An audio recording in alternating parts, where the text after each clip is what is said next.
Hello everybody, welcome back to our channel. My name is Lay. I am a mother of two and we are a family of four on a financial journey of becoming completely debt-free, where we take you guys step by step and payment by payment along the way. If you're new to this channel, thank you so much for clicking on this video, and I really hope you enjoy this content and decide to stay. And if you guys are returning, thank you guys so much for your continued support as we navigate through this journey. So in today's video, we're going to be talking all about the 2023 Budget by Paycheck by the Budget Mom. If you are new to the finance, budgeting, cash stuffing world, welcome. This is a great introduction using the Budget by Paycheck, and that's essentially what it is. You're budgeting every time you receive an income. So this method really works well if you're paid monthly, weekly, bi-weekly, bi-monthly, or even if you have an inconsistent income. It really does work. Now, granted, depending on how frequent you're paid, you may have to kind of adjust it just a little bit, but it is a great planner. And now it is a little bit more of a spending planner, so I'm always a big advocate of making sure, especially when you're on a financial journey, if you're going to be spending $50 to $60 on a planner, that it is worth the money. I will say I purchased them for years, and it has totally changed our financial situation, from paying off debt to buying a house to having savings and sinking funds, and our net worth, and all the changes, all the great changes that have been by tracking our income and knowing where our money is going. So that is going to be the whole gist of this video. So I really hope you guys enjoy. So this is the 2023 full-size planner. It is a coil bind planner, and this is the full size. The Budget Mom is going to be doing a sale, I believe, on Black Friday for 10 or 15%. Definitely check out our Instagram. I'm sure she has it posted somewhere. But this is a big planner. So this is not, I don't think, this is definitely a desk planner for me. I'm not traveling with this girl. It's way too big. It is a little bit thinner than the Papers by Jessica, but she is still thick nonetheless. The great thing about it is that it is a interchangeable cover. So if you're somebody who likes to switch things up, likes to have different designs, you do have that option.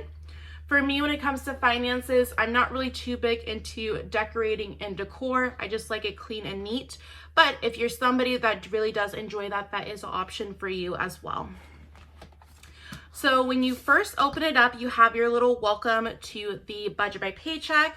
And it says, today I give you permission to find hope with your finances. That is the really big thing with the Budget by Paycheck, is learning your why and knowing, okay, you may have made past mistakes when it came to money, but how do we change that mindset of, I am worthy of the life that I'm creating? And so that is why I love the Budget Mom, is learning your why, and then also how to navigate paying off debt while also still, granted, in the right times, enjoy like vacations or things like that, will also maintain becoming debt-free if that is your financial goal.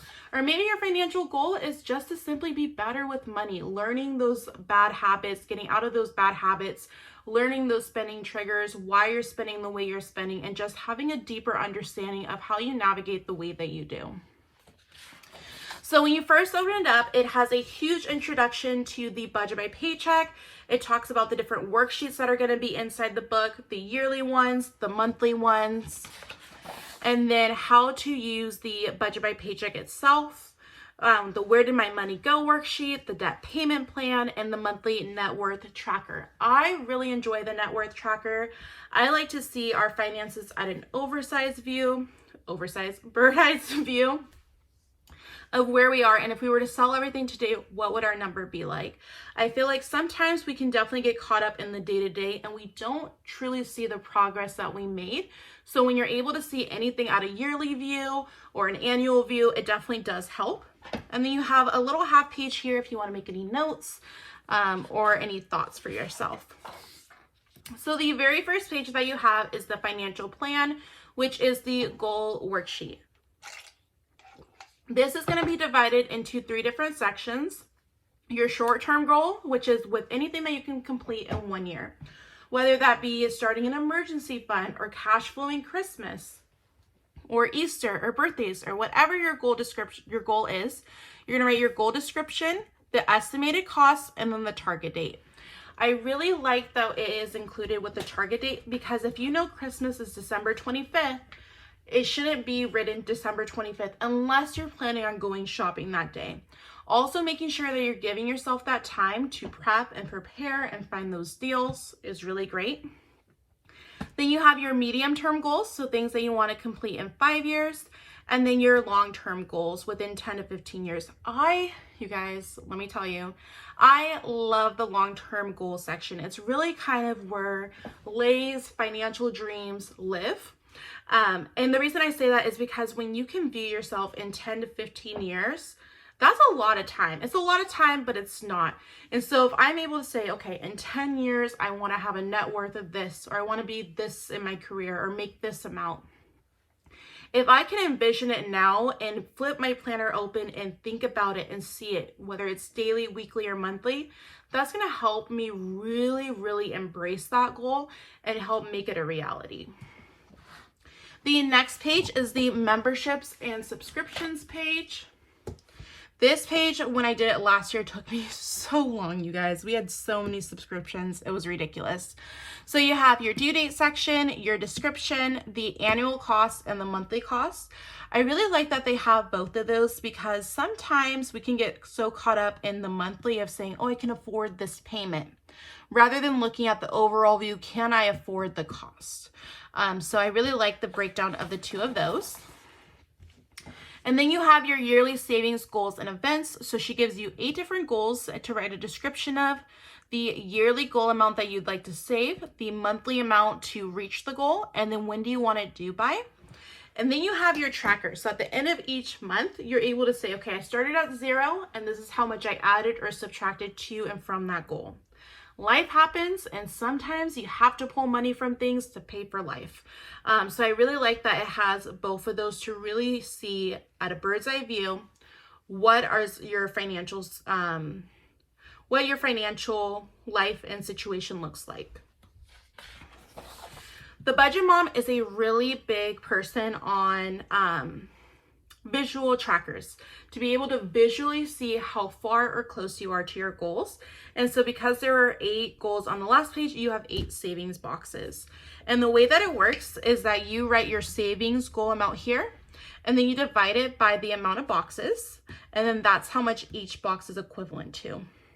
So if you're saving, let's say there's 1, 2, 3, 4, 5, 6, 7, 8, 9, 10. Wait, did I do that right?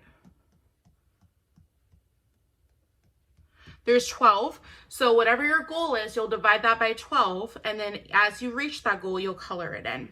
So I'm really excited in 2024 to do this with you guys and have like an end of the month video of just, you know, filling it out and having that video. I think that's going to be a great like series to see at the end of the year how far we've came.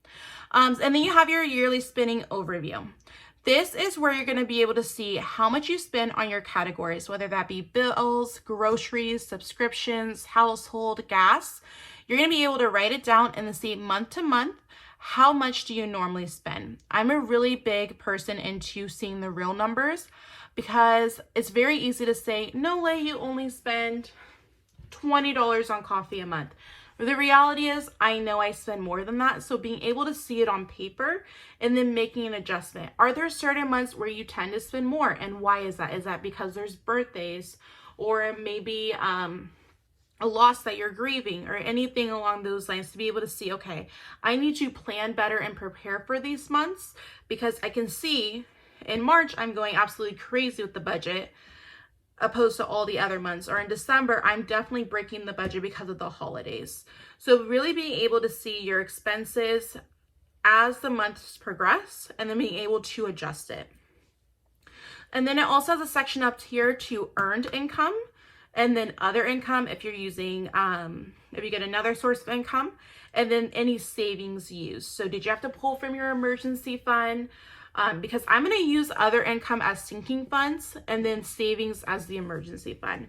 So did we have to pull from our emergency fund, and then how much did we have to pull? And then you have a section down here for your total expenses and balances. For me, my goal is going to be to lower my expenses from January to December. Now that's going to naturally happen for us just by paying off debt, but also challenging ourselves in our variable spending as well. Then you have your yearly balance overview. So you have your categories of your savings balance, debt balance, retirement balance, and net worth. I'm not gonna lie to you guys, I've not been the best at tracking this stuff, but I do plan on creating a routine in 2024 to see all that. It's mostly the retirement balance that I haven't been tracking, which there's really no excuse because all you have to do is log in and see it. And then you just write your balances, and then it has January through December, and then January through December as well. Then my favorite worksheet in the world is the budget category organizer. So if you're somebody like me that loves the highlighter method, and essentially what that is that for each category, you highlight in a different color. So when you look at your budget, you're able to quickly see, okay, red means bills, yellow means groceries, and be able to see how much you're spending or how frequently you're spending on those. What the budget category organizer does is that it breaks it down. So what do you consider as household items? What do you consider as groceries or food? Or what do you consider for family fun? And it helps break it down before you get into your budget by paycheck of saying, okay, if I see this color, it's because of these bullet points. The next one is the medical bill payment tracker. If you are paying off debt as a medical expense, it will have a section for the company, the account number, payment plan, beginning balance, and then the payment date. How did you pay? Check, cash, card, the confirmation number or check number, payment amount, and then new balance. This is really nice if you're paying off a medical expense and you're just needing to keep all your records in one place. Now, personally, we do not have any medical expenses that we're currently paying for, so I want to see if there's a way that I can repurpose this page into maybe a savings tracker for a medical expense. We do have a HSA, which is a health savings account, so maybe tracking, I don't know how I'm going to use this page because I do want to make sure that I'm getting the best bang for my buck and using all the pages. I just don't know what I'm gonna do for this page. So if you have this planner or thinking of having this planner and are not gonna use this page, are you guys just gonna leave it blank, or what are you guys gonna repurpose it as? And then she does give you 2 sections for thoughts and notes. And then we get into the best part of the book, which is the actual budget by paycheck. So it says, the budget mom, dear future, I'm here. And then each tab has a different saying. So payday means one step closer to your financial goals. You are born to be real, not perfect. Awareness is the first step to financial freedom. Ooh, I like that one. Just because you have cash doesn't mean you have to spend it. New months, new goals, new opportunities. Finding happiness in what you have today will save you from always wanting more in the future. When you think about your money, it should be your confidence and comfort, not your fear and uncertainty. When you believe in yourself, nothing's impossible. Never give up who you want to be in life. Follow your passion and listen to your heart. Stay true to your values. If you don't know how to manage your money, you'll always feel poor, no matter how much money you have. Ooh, that was a good one too. And when you start to believe in yourself, you will become unstoppable. You can achieve your dream. Oh, those are all so good. Oh, put in your comments which one was your favorite. I think mine was the, what was Maze? I think it was Maze. Yep, just because you have cash doesn't mean you have to spend it. Because, girl, you need that reminder. Okay, so when you get into the monthly view, you have your monthly overview. So how this works is that you'll write your dates depending on how you start your week, Sunday through Saturday or Monday through Sunday. You'll write it out, and then it's undated, so you'll have to go in and you can either write it in, or it does come with stickers. And then when you use the highlighter method, you do it from payment to payment. So when I do my budget in the next couple of videos, I'll show you guys how that works. And then you have goals for this month. So I like to write down any goals that I have, whether that's cutting some cash envelopes or trying to save an amount, or increase hours to put more towards our emergency fund or debt snowball. It is all that section. And then you get to the holy grail of the planner, which is the budget by paycheck. So you have your what's called an inflow. So it's not just solely income. She did change that. And so you're going to write, where is the money coming from? Is it your paycheck? Is it other sources of income? Is it savings or sinking funds? You're going to write your budgeted amount and then your annual amount. And then when is your paycheck date? And then you're going to write your fixed expenses. So things that you're going to have to pay month to month, no matter what. And then you're going to write your due date, your budget, and your actual. It has your fixed expenses total and leftover. Then how her flow of the budget goes, it goes fixed expenses, variable expenses. So she is a cash envelope user, which means that she uses physical cash for her variable expenses. So think of gas, groceries, eating out, household. And then you're going to have a leftover. So you're going to carry your leftover from your bills to your variable expenses. And then it's going to go into your sinking funds. So if you're new to the budgeting community, a sinking fund is saving for an expense that you know is or is not going to happen. So think of Christmas or car maintenance, and then something else like home decor or like an upgrade to your home. Something that has a due date and then something that does not. And that way you're able to save a little bit over time. So when that expense does arrive, it's not a surprise to you or your budget. You have it fully funded. There's no stress when it comes to paying it. It is just ready to go. And then you have your extra debt, listing off what is your method, whether you're doing an avalanche or snowball method, extra savings. And then you're going to add it all up. So you're going to do 1 plus 2 plus 3 plus 4 equals 5. And then it should balance out. The thing to know about the Budget Mom is that she is not a zero-based budgeter. So it's okay if your budget is not aligned to zero. I personally am a zero-based budgeter. I like to have all of the money have a name and a place to go. That does not mean that you have to spend every dollar. It just means that every dollar is assigned. I know some people like to have buffers or just money that's left out in case something happens, and that works too. And then what you're going to do is, since you're a cash envelope user, that's what this book is designed for. You're going to write down your categories, your amounts, and then the denominations of your breakdown. So if you shop for groceries, do you like bigger bills or smaller bills? That way you're able to see when you do your cash stuffing, okay, I have $100 for gas. I'm going to have 5 20s. Or I'm going to have a $100 bill or 25s, however you divide it up. And then you're going to have your money thoughts. How did this budget go? Was there anything that happened that was unexpected? Anything you'd like to do better at? Any companies you have to call and figure out why the bill is that amount? And then you have your priority goal. You're going to have a total of, I believe, 5. So 1, 2, oop. Where are you guys? Okay. 1, 2, 3, 4, 5. Perfect.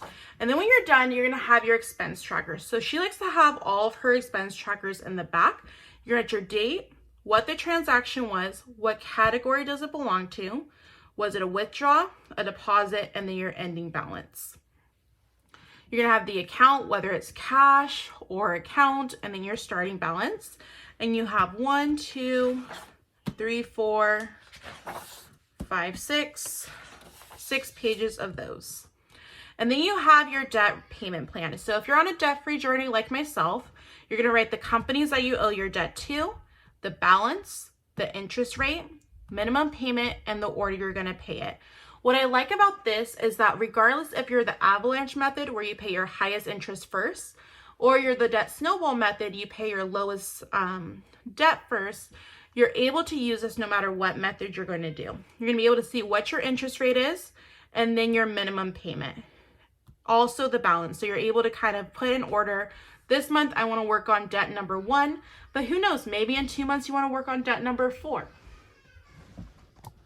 Oops, sorry, is my battery. And then next you have your extra debt payments. So who did you make your snowball or your avalanche payment to, the extra amount, and then the date that you did. And then you're going to add up the total payments towards debt this month, your minimum plus your extra. I kid you not, you guys, this section is the most eye-opening, kind of sad, but sometimes it's kind of like that slapping your face that you need to say, okay, Lay, I need to get out of this mess. I'm throwing this much to debt a month, and who knows what I could be doing with that.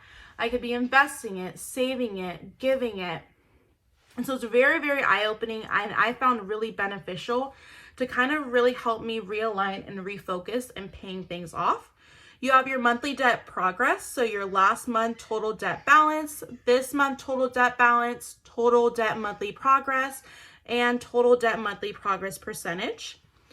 And then you have the total, your overall debt progress. So you have the total debt you started with, this month's total debt balance, your overall progress, and your overall debt progress. So really being able to focus in on the end of the 2 months, again, pushing out your view and saying, okay, even if I only did an extra $50 this month, since starting my journey, I paid off this much percentage wise. Some people really like the dollar amount and some people really like the percentage amount. And then you have your monthly net worth tracker. So you have the date of the review and the last month's net worth. You're gonna write a list of all your assets and a list of all your liabilities. So all the people and things you owe money to. And that's how you get your net worth. Your assets minus your liabilities. You're gonna have to do last month versus this month, the change in amount and change in percentage. Then you have the where did my money go worksheet. So you have your starting balance plus your earned income plus other income plus savings equals totally monthly inflow. You're gonna have your budget categories, your monthly budget, your monthly spent, the difference, and percentage of total monthly inflow. So it's really good to see for the month of January, how did I do? Where did the money come from? A breakdown of where the money came from, and then the budget categories. Then you have your monthly debt and savings breakdown. So you're gonna have your total monthly inflow, whether that is, so that should equal this. And then you're gonna have your monthly debt payoff and the percentage. You're gonna have your debt categories, total percentage, and then same things for savings. It's really good to see the dollar amount, but I like to see the percentage. I personally, our family tries to aim for 10 to 15%. So if I'm able to see, okay, Leigh, you only saved 3%, what's happening? Or if I'm able to see, okay, Leigh, you saved 21%, what happened? How can we move that into the next month? Then she gives you, again, a breakdown of the budget categories from the previous month to the new month. Where did you go over budget, the percentage and the amount spent, and what's that change? You have your monthly meal plan. So if you're a meal planner, that is the easiest way to save money in your budget, is making food at home. It's majority of the time healthier and you save money on it. So she gives you a whole paper for that as well. Another page in the back for your thoughts and your notes. And then since she is a cash envelope user budgeter, you have your cash envelope slips to take to the teller. So you're gonna write down the denominations, the quantity, and the total amount. And you get that information from when you fill out your budget by paycheck. So you're gonna take this information, the cash denominations, you're gonna condense it down into your teller slip, and that's what you take to the bank. So you're gonna have the same worksheets for all 12 months. And then when you get to the end of the book, you have some more goodies. So she does include 3, let me flip the planner. Cool. She does include 3 sheets of stickers, from just some motivational stickers to pay bills, importance, reminders, to-dos. There's some holidays here. And then, like I mentioned with the planner, it is undated. I personally like to write it in, but it is stickers for the dates, payday stickers, some dollar stickers, credit cards, more doodles depending on the season, and some little note pages. And then the last piece of this planner is a back pocket for either bills or any documents you need to take care of, or any things you need to take care of. So that is going to be the Budget by Paycheck, the 2023 version for the full size. I already started using it for our November budget, and I have been enjoying it so much so far. I really thought by taking a break and using the Jessica Ann, maybe I was going to be able to do a different planner, but I quickly realized when I got this in the mail, I am a Budget by Paycheck girl. I love the format of it. I love how the planner utilizes it from the budget to the meal plan and really embracing everything in one. And I really did decide that I really do like my finances separate than my day-to-day life planner, than my home planner. So having everything separate in a place has been really enjoyable for me. So that's gonna be it for this video. If you guys enjoy this video, please be sure to hit the like and subscribe button for more content. As always, you guys, if you guys are on a financial journey as well, please let me know in the comments because I love to support you and your channel. And what do you guys think about the planner? Do you think it's worth the 2-year wait? Or have you found another planner that you think you guys like a little bit more? Thank you guys so much for watching, and I'll talk to you guys later. Bye.